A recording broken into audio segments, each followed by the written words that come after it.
தப்சீர் கிளாஸ்ல ஏன் ஜாயின் பண்ணணும்? ஏன்னா குர்ஆனை நம்ம படிக்க வேண்டியது ஒவ்வொரு முஸ்லிமுடைய கடமை அப்படின்னு நம்ம எல்லாருக்குமே தெரியும். குர்ஆனை படிக்கிறதுக்காக அரபு மொழியை கத்துக்கிறோம், அந்த குர்ஆனை ரீட் பண்றோம், படிக்கிறோம், தமிழ்ல அர்த்தத்தை தெரிஞ்சுக்கிறோம். ஆனா அந்த அர்த்தம் எந்த அளவு நமக்கு புரியுது, அது எந்த அளவு நம்மளுடைய வாழ்க்கையை மாத்துது, அதை பத்தி எல்லாம் நமக்கு கவலை கிடையாது. நம்மளுடைய கடமையை நம்ம முடிச்சிட்டோம் அப்படின்ற ஒரு சாட்டிஸ்பாக்சன் நம்ம குர்ஆனை படிக்கும் போதே வந்து சுப்ஹானல்லாஹ், அல்லாஹ் இக்ரா அப்படின்னு சொல்றோம், படிங்க. அதுதான் நமக்கு முதல் கட்டளை. எதை படிக்கணும்? பெரிய பெரிய டிகிரி இல்ல, பெரிய பெரிய விஷயங்கள் இல்ல, அதையும் நம்ம படிக்கணும். ஆனா அதை விட முக்கியமா நம்ம வாழ்க்கையில எதுக்காக வந்திருக்கோம், இந்த வாழ்க்கையில நம்ம என்னென்ன செய்யணும், எங்க போக போறோம், அதை படிக்கணும். அது எங்க தெரியும்? குர்ஆன்ல தான் தெரியும். குர்ஆனை சும்மா படிக்கும்போது நமக்கு தெரியலையே. அதற்காக தான் இந்த தப்சீர் கிளாஸ்.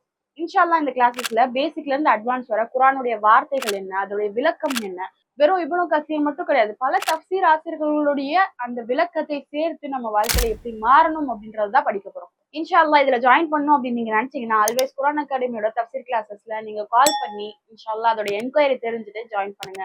நம்ம படிக்கிறதோட மட்டும் இல்லாம மற்றவங்களுக்கும் எடுத்து சொல்லி கூட்டமாக சொர்க்கத்துக்கு நுழையக்கூடிய மக்களாக நம்ம இருப்போம். அஸ்ஸலாமு அலைக்கும் வரஹ்மத்துல்லாஹி வபரகாத்துஹு.